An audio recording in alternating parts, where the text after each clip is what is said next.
गांधी जिंदाबाद, वकार बानी साहब जिंदाबाद, वकार बानी साहब जिंदाबाद, श्री रमन पल्ला जी जिंदाबाद, श्री मनोज यादव जी जिंदाबाद, वकार बानी साहब जिंदाबाद, वकार बानी साहब जिंदाबाद,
इंडियन नेशनल कांग्रेस जिंदाबाद,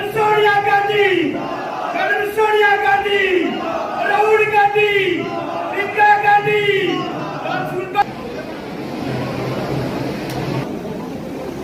मैं अपने प्रदेश साथियों की तरफ से आप वादन आप सब बयान कर दीजिए।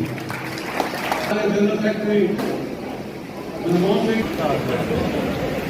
साथियों के साथ जरा शर्मा जी मेरे गुरु मोबाइल चले करो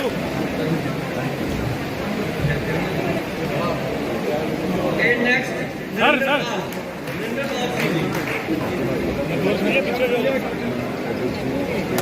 नरेंद्र शर्मा जी, नरेंद्र खजूरिया जी, अब इसके बाद एडवोकेट राकेश शर्मा जी, मैडम काजल राजपूत जी,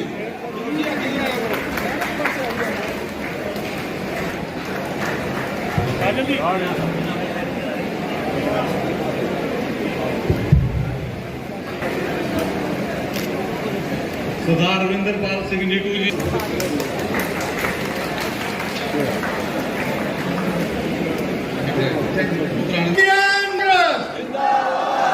इंडियन नेशनल कांग्रेस।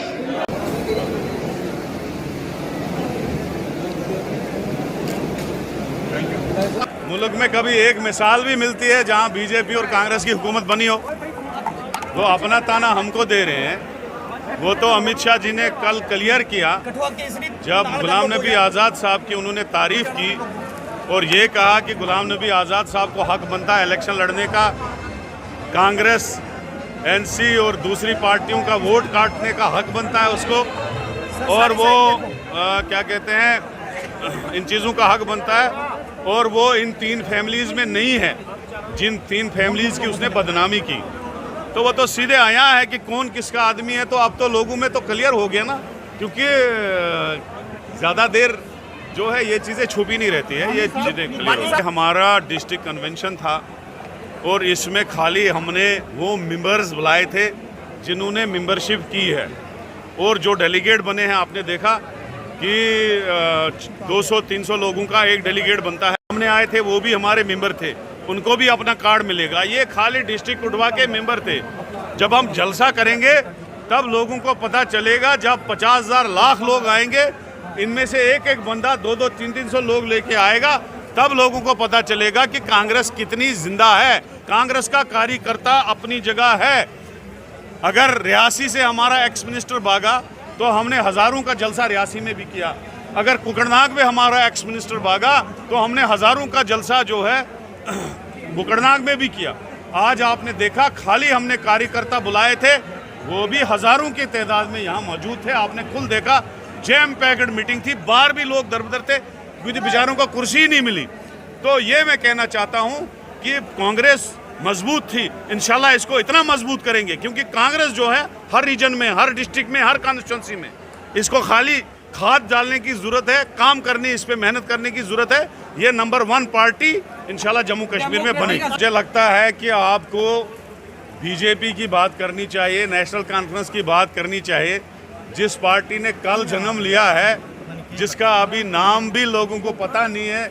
क्यों आप इतनी इंपॉर्टेंस दे रहे हो? घड़ी घड़ी आप उसी का पूछ रहे हो, कुछ और पूछो। आज़ाद साहब जब पार्लियामेंट उठे थे तो वकार रसूल ने उसको बनिहाल से 29,500 की लीड दी थी और इसी तरह से दूसरी जगहों पे लीड मिली थी, तब जाके उसने 4.5 लाख वोट लिए थे।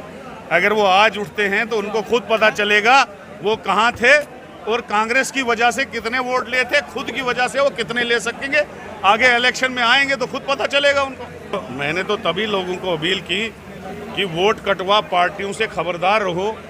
ये पार्टियां बीजेपी ने इसीलिए बनाई हैं कि ये सेकुलर वोट काटे, जो वोट बीजेपी के खिलाफ पड़ता है उसको डिवीजन हो जाए और बीजेपी सीटें ले।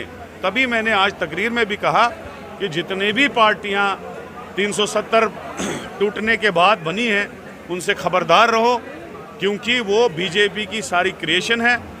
बीजेपी चाहती है यहाँ सेकुलर वोट कटे ताकि उनकी सीटें निकले। अभी इसी से हमने अभियान छेड़ा हुआ है, रमन भल्ला साहब भी मेरे साथ हैं। हम हर जगह, हर कॉन्स्टिट्यूंसी, हर डिस्ट्रिक्ट में जाएंगे और लोगों तक ये मैसेज पहुँचाएंगे। इन लोगों के जो निकाब हैं वो कुछ और है और ये अंदर से कुछ और है।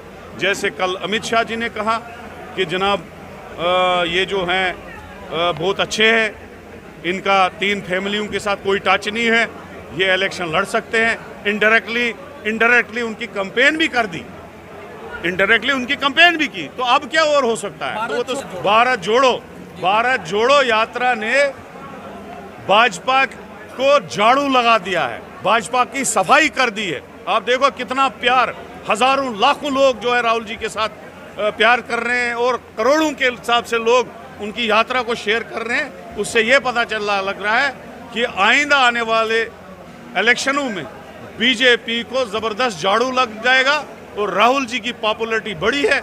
अभी इंशाल्लाह वो लखनपुर, कुठवा, जम्मू होते हुए, उधमपुर से होते हुए, रामबन बनाल से होते हुए श्रीनगर तक जाएंगे और यहाँ भी बीजेपी को पूरा झाड़ू लगा। लगता है कि राहुल गांधी जी की तब तक तो हम लगे हैं, राहुल जी तब तक आएंगे तब तक हम लगे हैं।